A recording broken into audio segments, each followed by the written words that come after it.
Finally, guys, mad deadline day of winter transfer window 2023 guys has been ended and यहाँ पे कुछ बड़ी deals हुई है जिसके बारे में आज हम डिस्कस करेंगे एंड जिस तरह से ट्विस्ट एंड टर्न्स इस कुछ डीलों में रहे हैं उन सब के बारे में आज हम यहाँ पे डिस्कस करेंगे। तो सबसे पहले ऑब्वियसली बात करना बनता है एंजो फर्नांडिस टू चेल्सी। भाई साहब here we go finally. And जिस तरह से भाई इस ट्रांसफर चागा चली है एंजो फर्नांडिस की, जिस तरह से यहाँ पे ट्विस्ट एंड टर्न समय दिखे भाई साहब, water transfer saga. And Chelsea के लिए आई थिंक ये बेहतरीन signing, no doubt 121 million euros में ये साइनिंग हुई है, लेकिन फिर भी आई थिंक बेहतरीन साइनिंग अगर आप चेल्सी की मिडफील्ड के इशू देखें और after the selling the Jorginho to Arsenal, I think ये मतलब आपको बोल सकते हैं कि आपके लिए मस्ट था कि आप कोई मिडफील्डर को साइन करे। और जो आपका फर्स्ट प्रायोरिटी टारगेट था एंजो को, आपने उस डील को पुल अप कर लिया है। जिस तरह से हमें पता है बेनफिका ने इस डील के लिए पूरा मतलब आप बोल सकते हैं कि starting of the winter transfer window से जो अपना स्टांस बना के रखा था कि भाई 120 मिलियन हमें चाहिए, और फाइनली चेल्सी को वही प्राइस पे आना पड़ा और 6 इंस्टॉलमेंट में ये पेमेंट को वो पूरा करेंगे, जिसमें से I think up front 40 million बताया जा रहा है, लेकिन 2031 तक भाई डील्स मतलब कर लिए। एंड 7 to 8 ईयर्स भाई साहब, इतना लंबा कॉन्ट्रैक्ट दे रहे हैं चेल्सी। एंड एक बेहतरीन साइनिंग, लेकिन जिस तरह से भाई उसकी स्टोरी चली है और लास्ट मोमेंट तक I think Todd Boehly and Eghbali को भाई साहब सैल्यूट भाई साहब। जिस तरह से आपने मुद्रिक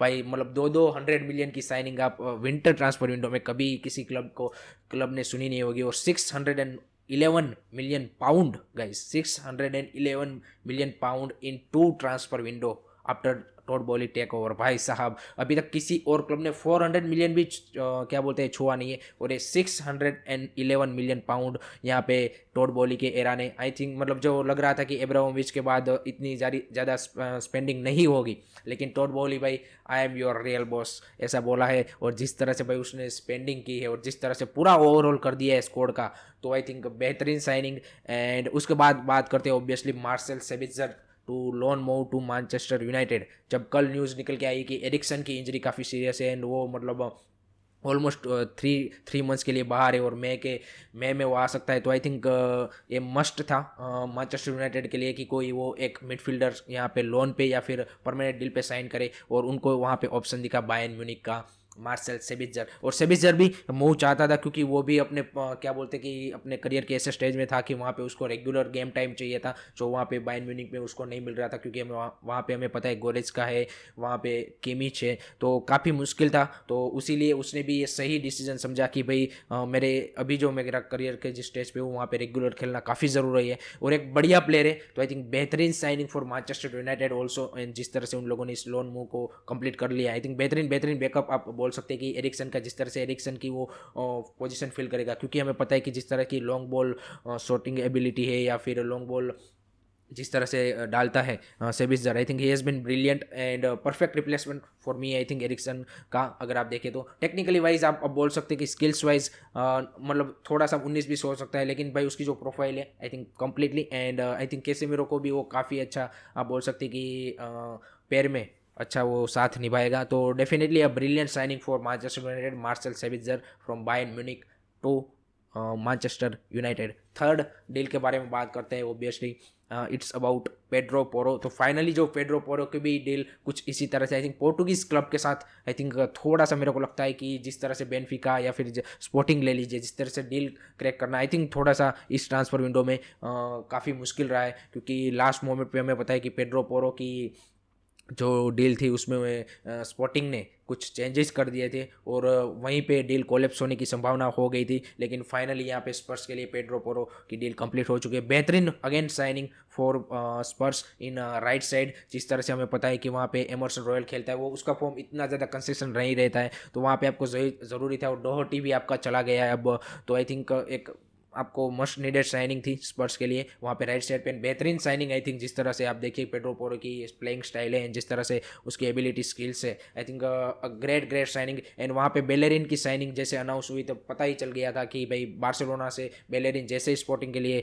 अनाउंस किया स्पोर्टिंग ने, तभी पता चल गया था कि अब पेड्रो पोरो डेफिनेटली स्पर्स जाएंगे ही जाएंगे। अब कोई चांसेस नहीं है कि ये डील कोलेप्स होगी, क्योंकि वहाँ पे स्पोर्टिंग ने बेलेरिन को बार्सिलोना से साइन कर लिया है। तो बेहतरीन signing for Spurs of Pedro Porro. And moving on to the last, जो एक मतलब बार्सिलोना फैंस के लिए यहाँ पे थोड़ी सी खुशी और थोड़ी सी गम वाली अभी भी बात है, क्योंकि हमने जूलियन अराहो को परमानेंट डील पे साइन किया है। 4 मिलियन की फी हम पे कर रहे हैं। बार्सिलोना बी में हम उसको रजिस्टर करेंगे। नो डाउट वो खेलेगा या नहीं खेलेगा फर्स्ट टीम में, वो अभी भी क्या बोल सकते कि डिसाइड नहीं हुआ है। उसकी ट्रांसफ़र अभी भी आप बोल सकते कि हियर वी गो इसलिए नहीं हुआ है क्योंकि उसका सारा दारोमदार MLS के ऊपर है। क्योंकि MLS में आज सुबह जब वेनेसडे मॉर्निंग में उसके ऊपर डिसीजन लिया जाएगा, क्योंकि जो डील साइन हुई वो कुछ सेकंड या कुछ मिनट बाद बोल सकते हैं आपकी डेडलाइन डे के बाद हुई है। तो अब सारा दारोमदार MLS के ऊपर है कि MLS इसके ऊपर क्या डिसीजन लेता है। LA Galaxy, FC Barcelona, La Liga की ओर से कोई इशू नहीं है,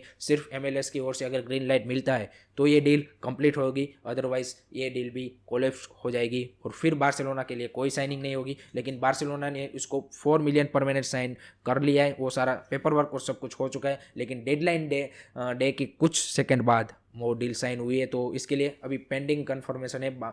तो लेट्स सी कि क्या MLS का डिसीजन आता है। और अगर आप साइनिंग की ओर से देखें तो आई थिंक मेरे हिसाब से उतनी कोई बुरी बात नहीं है। और आपको बेलेरिन की जाने की वजह से एक प्लेयर चाहिए था, फ्लेयर है प्लेयर में, और ऑफेंसिव अच्छा है, लेकिन डिफेंसिवली अभी भी थोड़ा सा बोल सकते कि इंप्रूवमेंट की ज़रूरत है। काफ़ी यंग प्लेयर है, तो वो भी वाली बात है। तो 6 महीने के लिए देखते हैं, अगर हम कुछ कर पाते हैं उसके साथ और उसने अच्छी परफॉर्मेंस दिखाई then definitely good signing for Barcelona. Otherwise तो मतलब आप बोल सकते कि सेम एज बेलेरिन ही होगा, तो वो वाला सीन हो जाएगा। लेकिन लेट्स होप कि ये पहले तो ये कंफर्म हो जाए। आज कुछ ही घंटों के बाद हमें पता चल जाएगा कि MLS का क्या रिस्पॉन्स आता है। जब वहाँ पे USA में मॉर्निंग होगी और तब हमें पता चल जाएगा कि क्या उसका डिसीजन आता है। तो लेट्स होप कि वो साइनिंग हो जाए, क्योंकि बारसा को चाहिए राइट बैक, क्योंकि बारसा बी में भी राइट बैक कोई नहीं है। इसीलिए आप देखिए कि वेस्ली की न्यूज़ आ रही थी, जो फ्लेमिंगो वाला प्लेयर था ब्राज़ीलियन, उसका भी बारसा बी में ही करना चाहती थी बार्सिलोना, क्योंकि वहाँ पर भी हमें पता है कि केसाडो को हम खिलाते हैं, जो हमारा मिडफील्डर है उसको हम बारसा बी में राइट बैक खिलाते हैं।